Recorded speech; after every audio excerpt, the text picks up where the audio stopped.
Hey guys, welcome to my YouTube channel, and today I want to share with you guys some tips and tricks that I do in order to keep my plants well healthy. So the first tip that I can give you is scheduling. Why scheduling? Keeping a schedule of when to water your plants is one of the best things that you can do for your plant. One, because you don't overwater them, and two, you don't underwater them. Keeping a schedule is so good for you. Not only do you keep a schedule for school, for work, for motherhood, or for whatever it is that you do for your life, imagine how good of a schedule it is for your plant. So scheduling is very important. So create a schedule that's best to water your plants. Remember that each plant is different. Each plant takes different type of watering, so the schedule for one plant for watering might not be the best for another. One plant may consist of watering once a week, and another plant may consist of watering it 3 times a week. So create yourself a schedule. Do your research, see what works best for that plant, get a little calendar, write it down, put it on your wall, put it on your phone, create an alarm, and see what's best, and create a nice watering schedule to water every single plant, because it's important. You want to keep your plants alive. So yeah, so don't forget, get a schedule, water those plants. The next thing would be food. I know that a lot of plants get their food source from the light and from water, but there's actually food for plants. If you go on Amazon, which I'm gonna do a little link down below, there's little things that you, like little strips or little things that you can get for your plants as plant food, which can help nourish them and help them grow even faster. So that's a little tip and trick that I can give you that can really help your plants grow and feel happy and just nourished.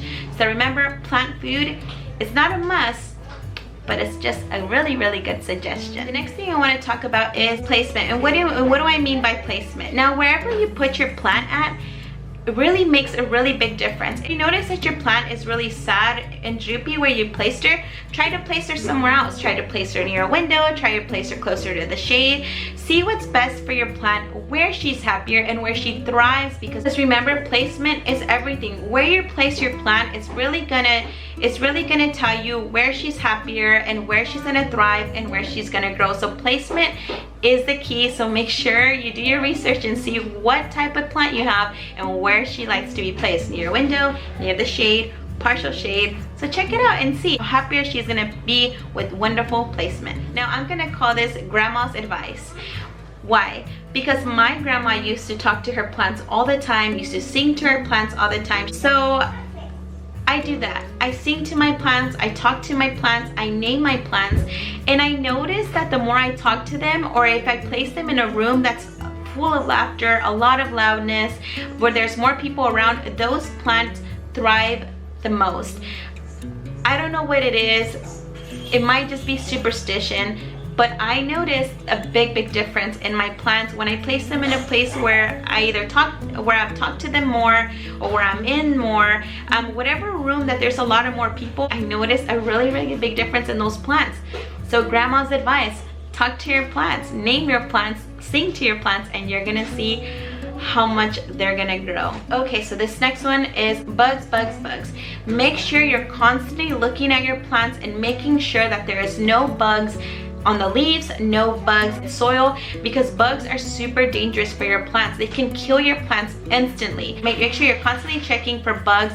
Not only are they dangerous for your plants, but sometimes some plants can store spiders and they can make a little nest in your plants.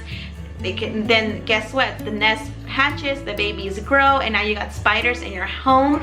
So make sure you're constantly checking for bugs, because you don't want a spider infestation, or you don't want bugs killing your plants. So make sure to always check for those bugs and make sure you get rid of those bugs, because they can be harmful for you and harmful for your plants. And last but not least, one big tip that I want to give you, which is my ultimate tip, is cheap plants.